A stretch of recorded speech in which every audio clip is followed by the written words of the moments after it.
Okay, let's make this short and sweet, everyone. Hello, how are you doing? Um, Lot going on, yeah. Everybody was waiting. Good, good. So, just so we're clear, there are a couple of things that we need to address before we go forward.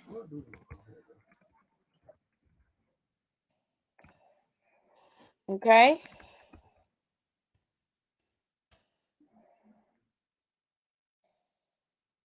All right.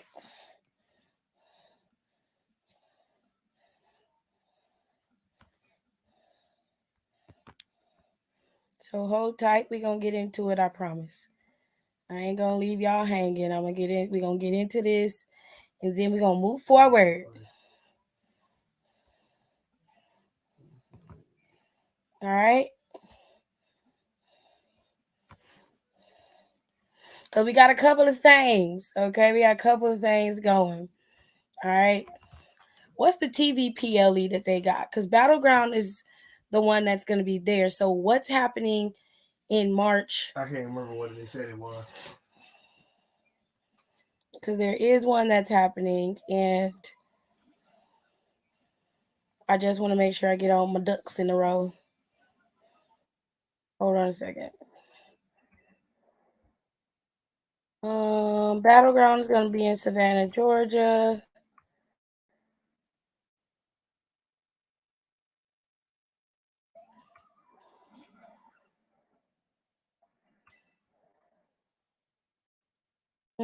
Anyways,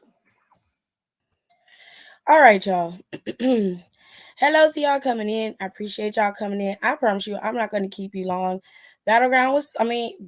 NXT Vengeance Day was cool.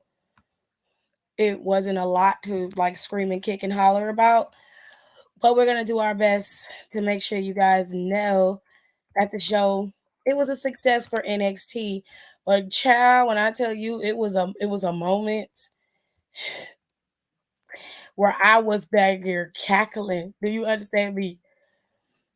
Listen to me. When you get a contract that damn near guarantees you to be champion, you do not waste it in a triple threat match with two other people, a former champion and a current champion.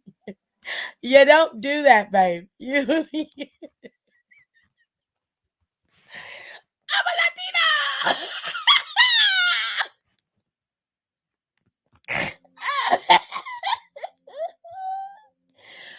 Girl,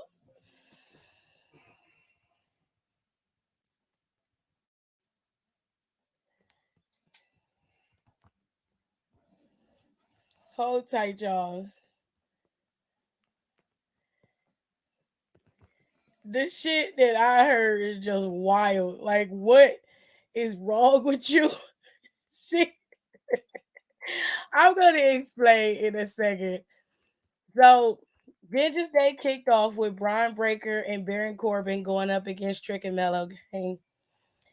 They put this match up first, which rightfully so, because quite frankly, I did not want to have these matches too close together.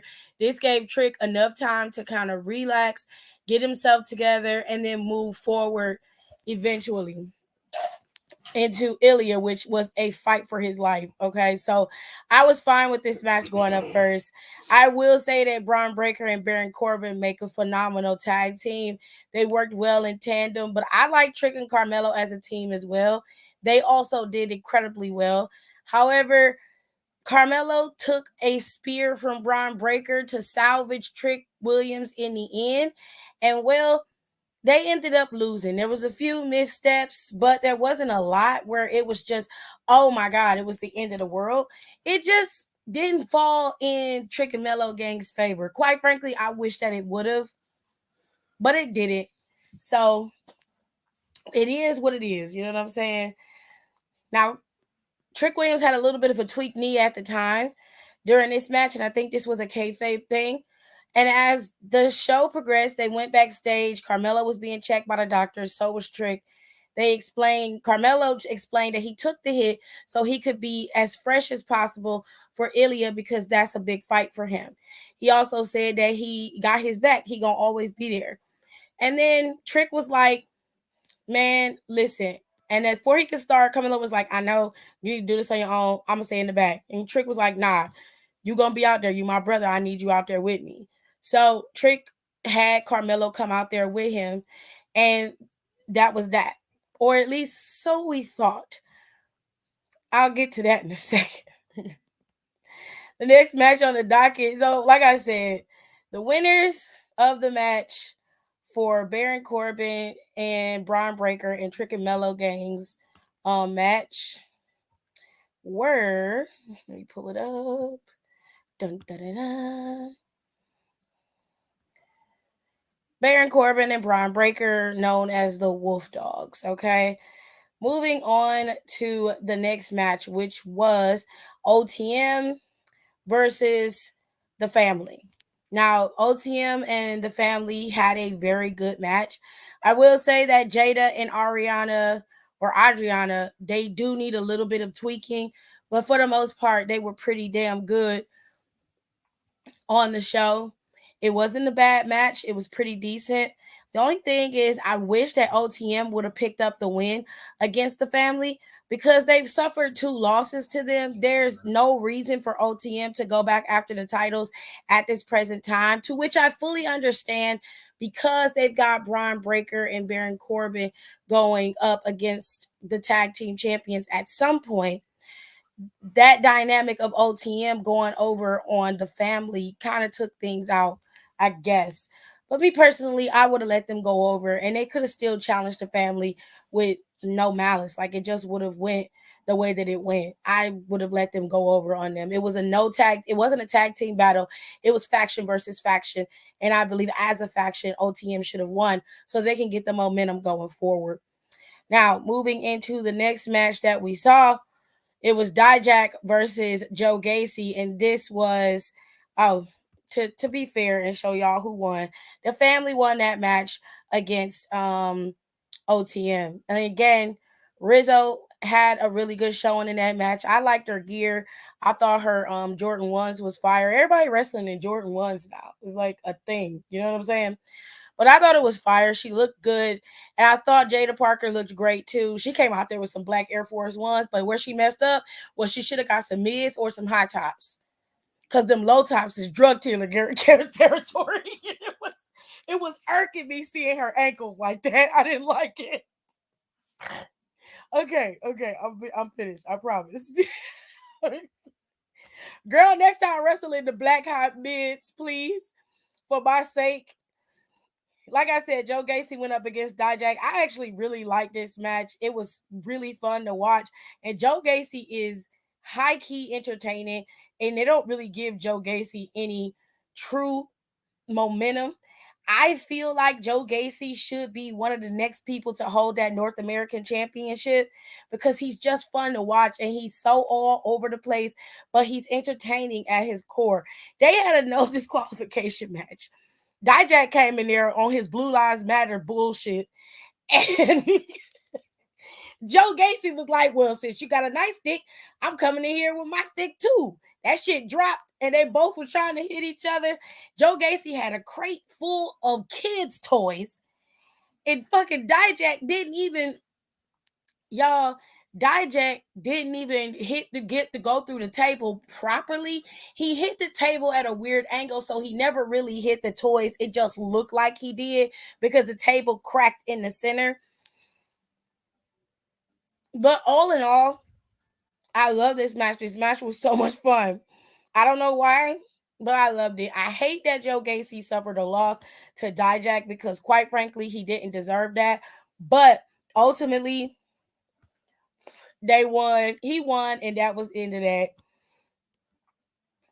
I think they said it's a straight shot to stand and deliver. Nope, nope, nope. It is Battleground and Roadblock is the one that it is. Okay, so this stupidity, y'all. When I get to this match with Lyra and Roxanne, baby, listen.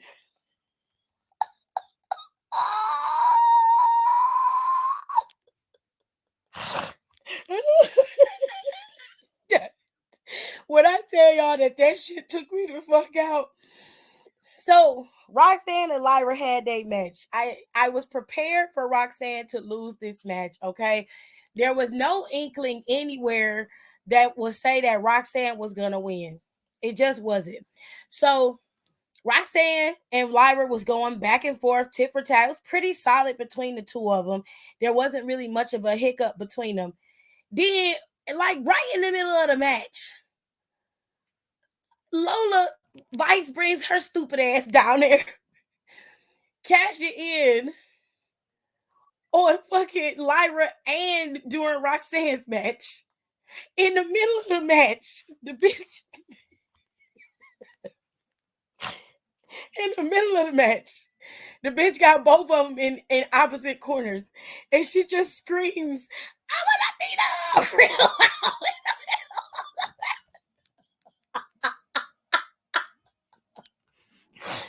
Oh!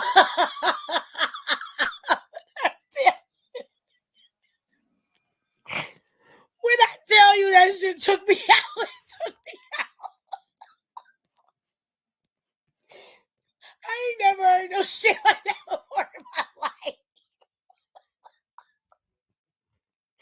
Oh my God. Hold on. Okay.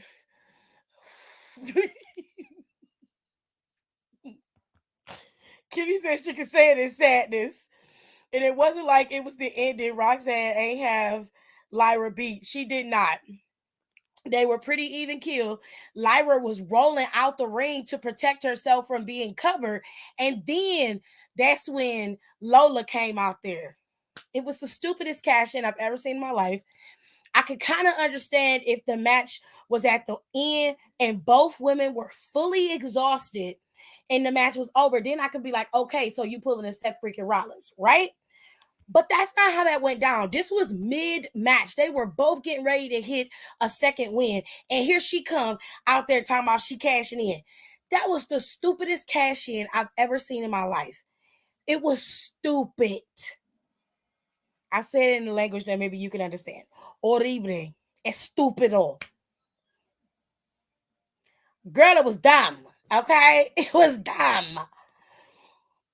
From one basic bitch to another, she needs to stop. I'm a Latino. It's hilarious as hell. I was over here dying laughing. Girl, when I tell you that shit took me out, I ain't never laughed so hard at nothing in my life. And she was screaming it at Roxy as if Roxy ain't Latinas also. Like, girl, what?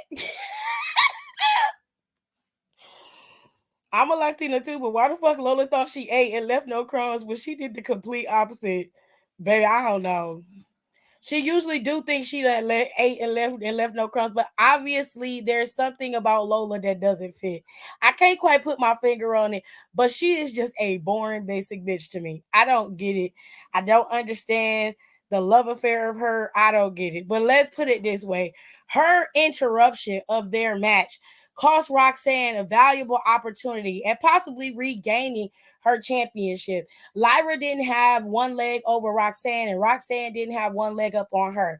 They both were even killed fighting, and it was a good matchup. You really didn't know who was going to win, but because Lola involved herself and there was an X factor in there, which she became, she was the one who ate the pin, not Roxanne. So Lyra was able to escape. Not to mention, Tatum Paxley was able to interfere successfully on Lyra's behalf, taking out Roxanne from being able to disrupt the cover. Because it was a triple threat and there are no disqualifications, Lyra was able to retain her championship and move forward into Roadblock and Battleground and possibly stand and deliver as still being the NXT Women's Champion. They're gonna run this shit back. More than likely at Roadblock, Roxanne is gonna go up against Lyra Valkyria again, or it'll be at Battleground when they will compete again. But if you notice, there was a little vignette of fuck ass Kiana and her cat lady face friend Izzy back there assessing the situation about who to go after when it comes to Lyra and that championship. Now, fuck ass Kiana said we will become champion. And I said, girl, no, this ain't no motherfucking hold on, bitch. This ain't no this ain't no lay cool shit.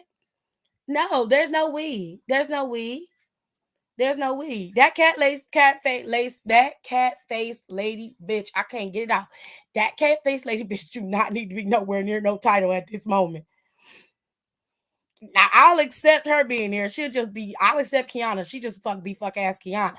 But I'm not gonna be sitting up here listening to them two hoes and the way she be pointing her finger at people and talking, girl. The way fuck ass Kiana irks my damn nerves. I be ready to fight that hoe.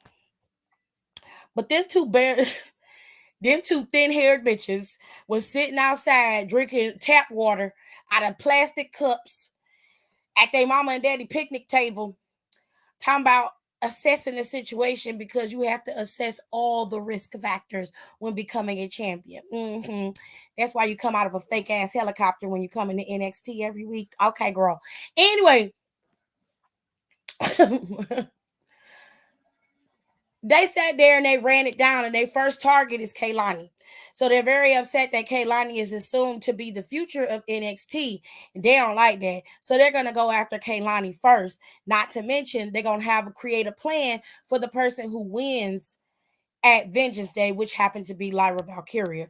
So not only are they going to go after Kaylani, but they're going to have to contend with Tatum Paxley and her craziness, and of course the champion Lyra Valkyria. So it's going to be a little interesting mix of girls funneling through the top and running around in NXT as of lately, especially with most people being pulled up. Okay.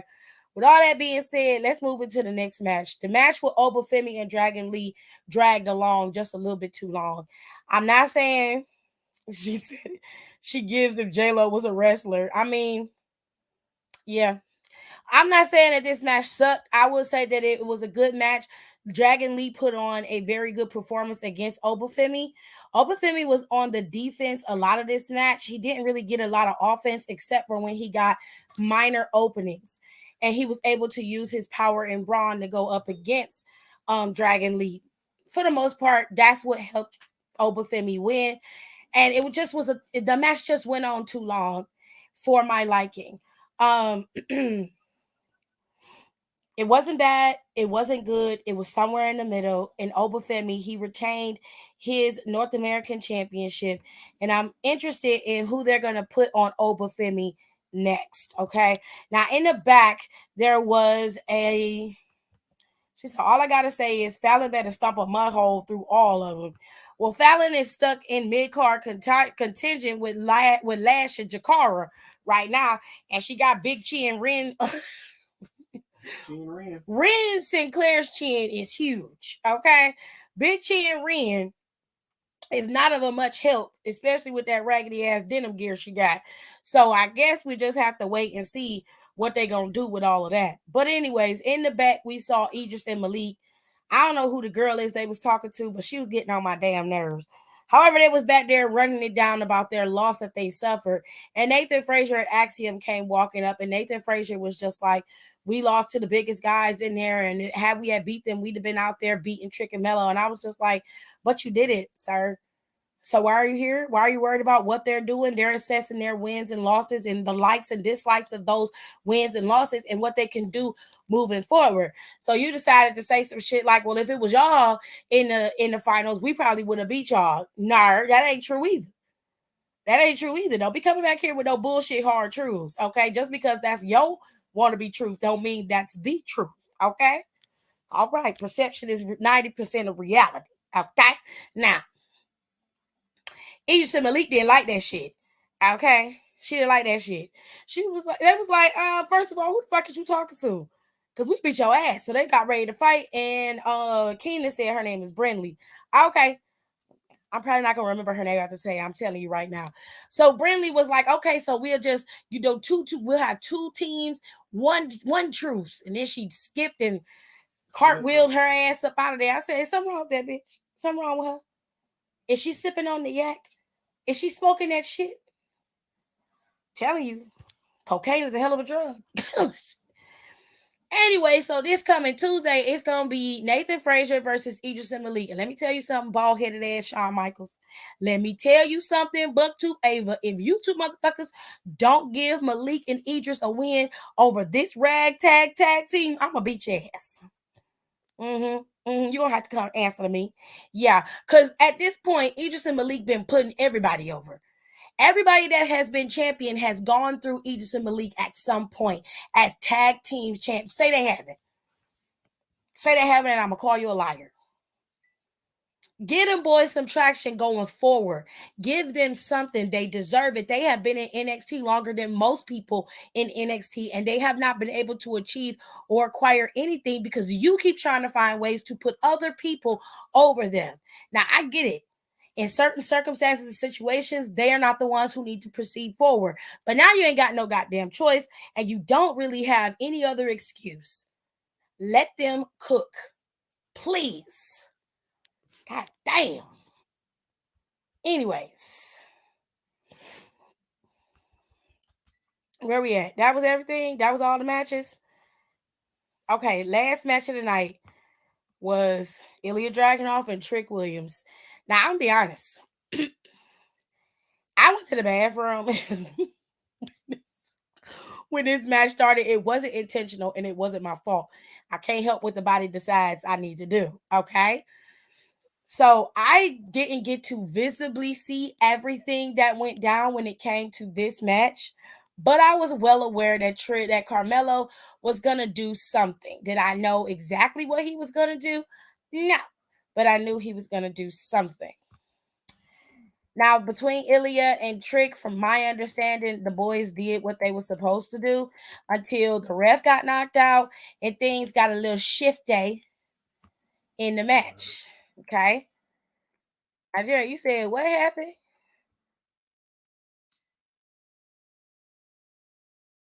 Damn, it's just blood all in the ring and Oh, shit. because Melo's lip got busted again and Ilya's nose was bleeding. So, yeah, there's that.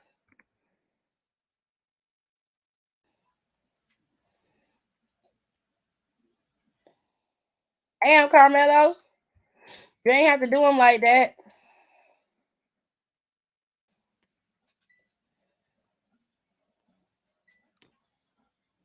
That's fucked up. He did it in them church shoes, didn't he? Mm-hmm. Who he chop blocked him. Oh, that's messed up, Carmelo. You didn't have to do him like that. Anyways, y'all, I don't want to run through the match because it is what it is. If you haven't seen it, the replay on Peacock is gonna play within an hour or so, I believe. So you can go back and watch the replay. But the end is the part that most people are gonna be all up in arms about or talking about on Twitter. So here's what happened. He lost, Trick lost the match, and Ilya was able to retain. There was some interference, of course. There was some slow counting from the ref. I can't take you through a lot of it because, like I said, I didn't get the chance to see it. All right. So Ilya was able to retain and stay champion. Okay. Now, Trick was in the ring, obviously visibly upset. He had worked so hard, 2 matches in one night. That's an amazing feat for anybody. And it came up empty-handed on both sides. So it's gotta hurt somebody who has been climbing and trying to get to the top, finally having the opportunity and it all to be taken away from you like that. Now, Carmelo made it seem as though he was his friend, his brother, his family. He was like, don't worry about it. You'll get another shot. He was like, it's me and you. It's always going to be me and you. I'm proud of you. You almost got it. And the next time you're going to get it. Don't worry about it. So after they let go of each other and Trick started to walk away, Carmelo chop blocked him in the knee that he knew had been injured. And then he went on a full attack. He attacked Trick Williams. He then got a chair and attacked him in the knee. The whole time that he was attacking him, he taunted him. Now, the refs and the doctors came out there. There was so much blood in the ring from Ilya Dragunov, bleeding everywhere. But Trick was crying and basically asking why.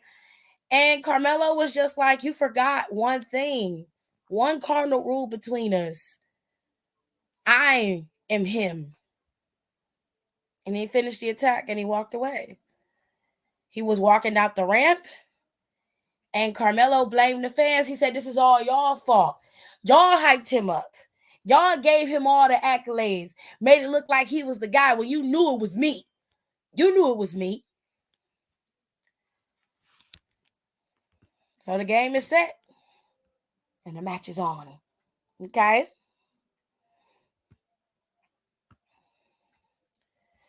I'll tell you that the boys were fighting. They were fighting tooth and nail, literally. Now, Trick supported Carmelo through everything, but yet this. But yeah, this weekend has been hectic from seeing Rock Screw Cody live in person to seeing Carmelo turn heel on Trick. That's an interesting choice of words to say that the Rock screwed Cody. I don't understand how he did anything, but sure, go off. It was such a good match. Like I said, don't be mad your sauce is giving Pink Lady now. Kenny, please. The crowd participation through, though, my God. The crowd was screaming, "Fuck you, Trick," and the other half was saying, "Fuck you, Carmelo." Fuck you, Melo. And the other Melo one was sucks. saying, "Melo sucks." So, I mean, that happened when he would come out there, he would get booed. It's so funny. I just didn't know what they was gonna say. He would get booed, Pick one. and then he would get booed, and then they would cheer when Carmelo with Trick's music would come back on. So I I'm not mad about it. It is what it is. You know what I'm saying?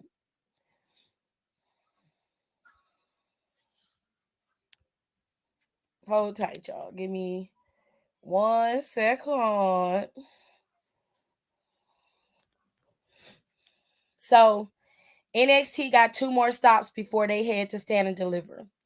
The first one, thank you, Kayla, for telling me in the comment section. The first one is NXT Roadblock. It's on a Tuesday. This is a TV PLE, and it'll be on March 7th. This will be before NXT Battleground, which is going to be on. This is not May 26th. This is, I don't think it is. Is it May 26th? Let me double check. Because I don't understand why they would announce Battleground. Hold on a second. That's got to be a typo. I would think it would be March 26th.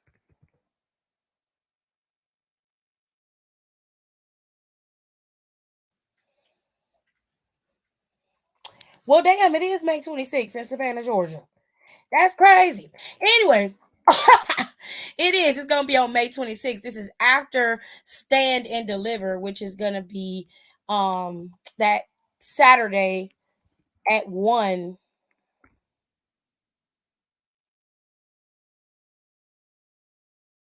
That's gonna be that Saturday at 1 before Mania night 1 at 8 p.m. Okay. So hold tight. Let me make sure I get all the information.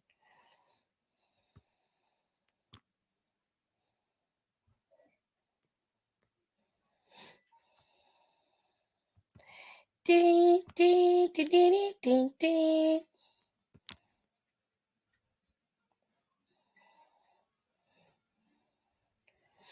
When they give me better graphics for Stand and Deliver, I will post them. But okay. So in between NXT Roadblock and NXT Battleground is gonna be NXT Stand and Deliver. Okay. So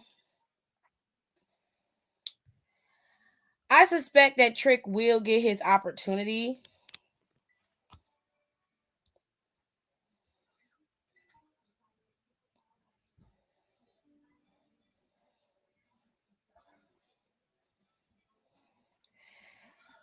Kayla girl, I just picked a graphic. If it's March 5th, that's fine. This is from last year's Roadblock. So I picked the graphic because they don't have one for Roadblock this year yet.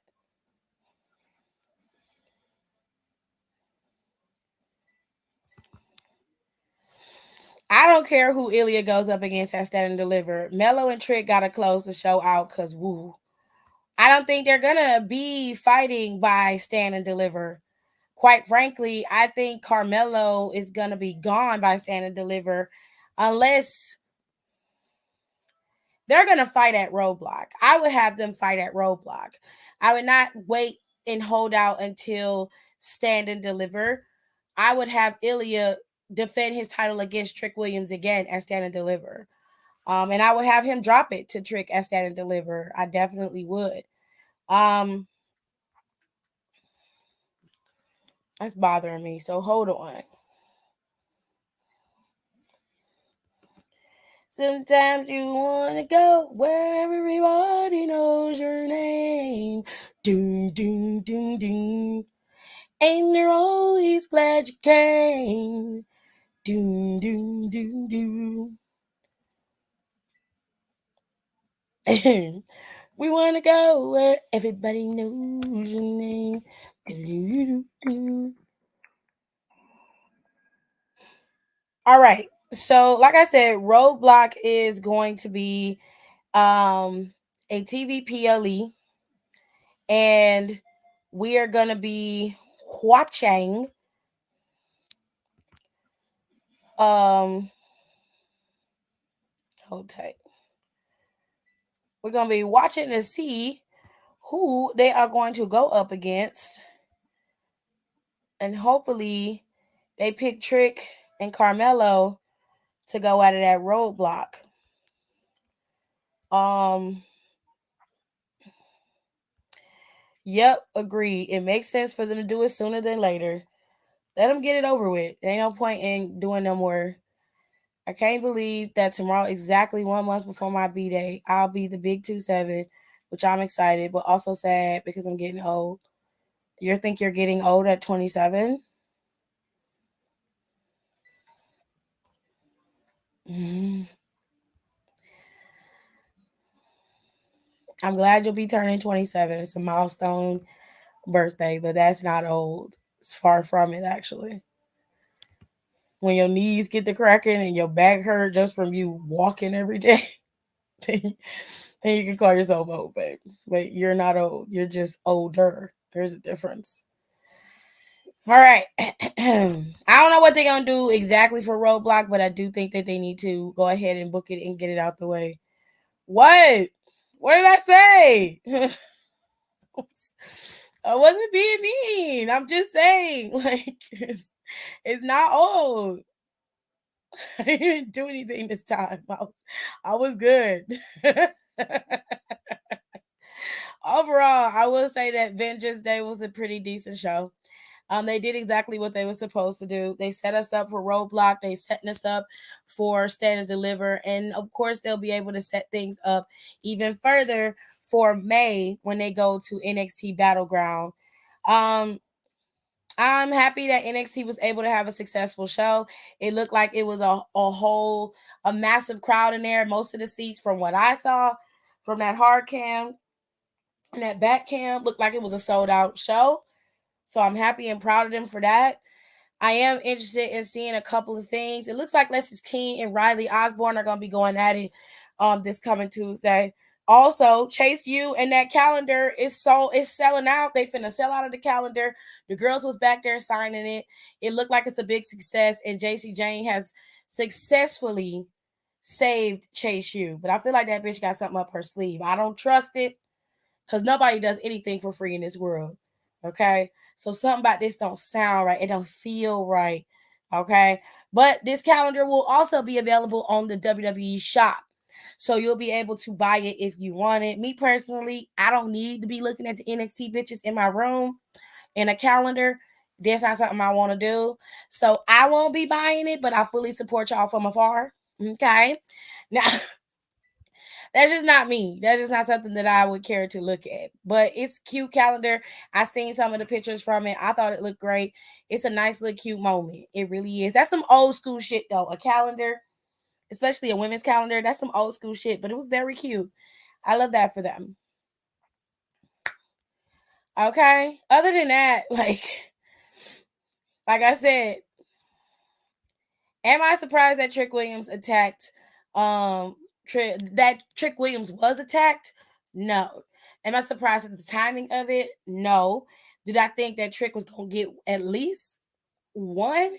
Yes, I was adamant that he was going to get that title today. I was adamant.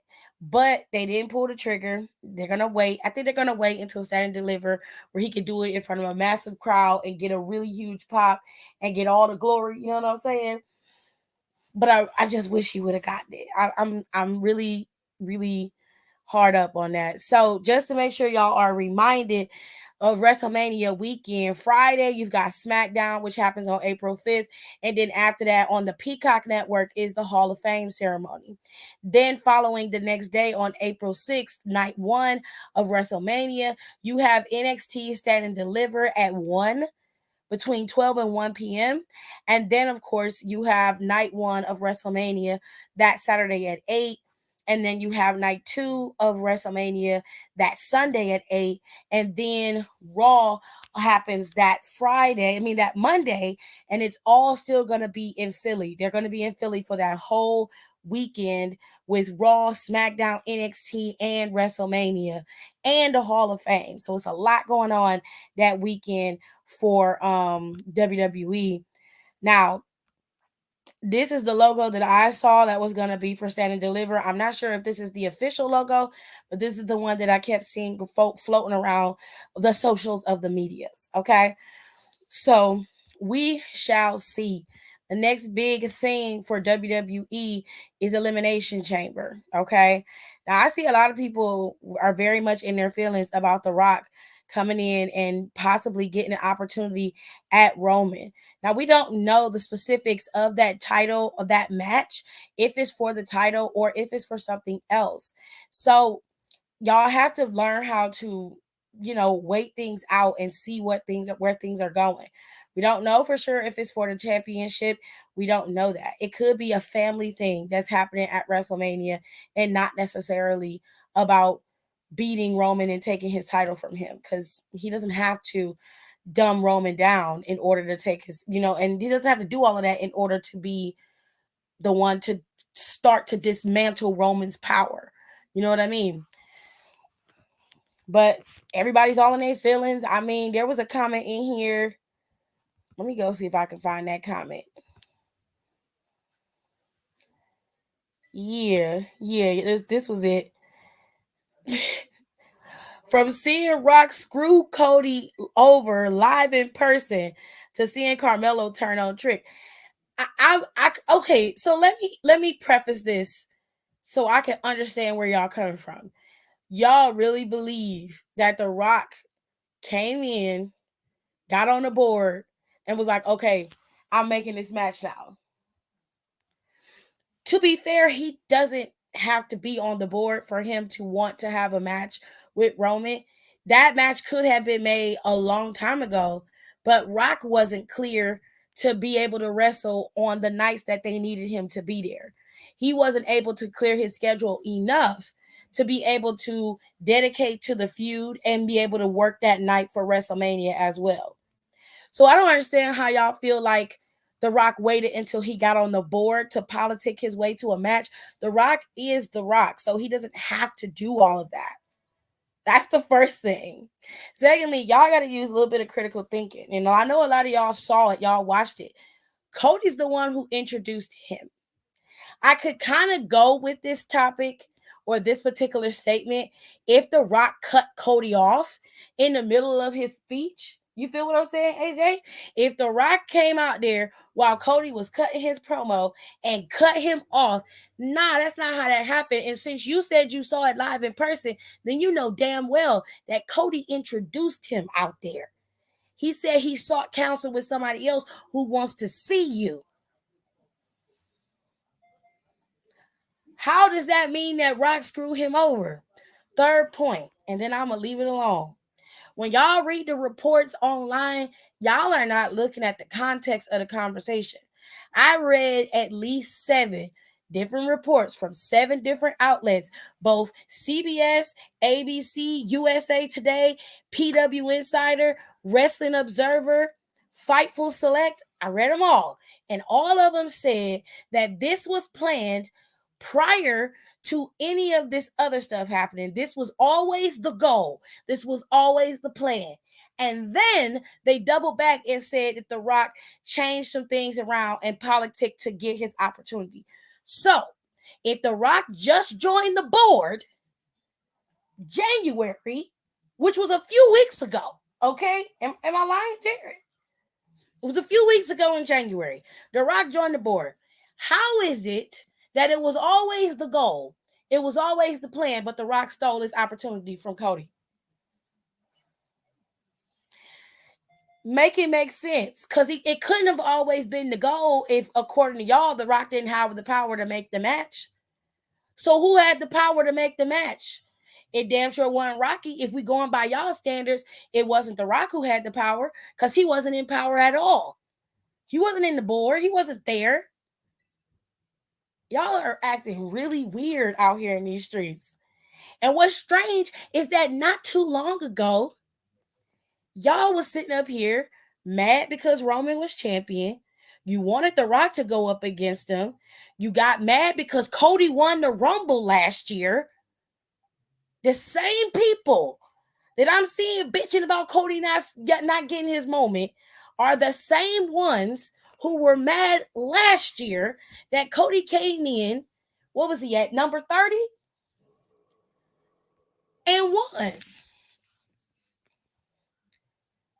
Then you ask, well, what was the point of putting him in the Rumble and having him win the Rumble in the second time? Oh, I don't know. History? When's the last time somebody won the Rumble back to back, male or female? 26 years. 26 years. Last time it happened. Stone Cold, correct? Yep. Stone Cold was the last one. So you had Hulk Hogan, you had Shawn Michaels, and you had Stone Cold Steve Austin. They won the Rumbles back to back.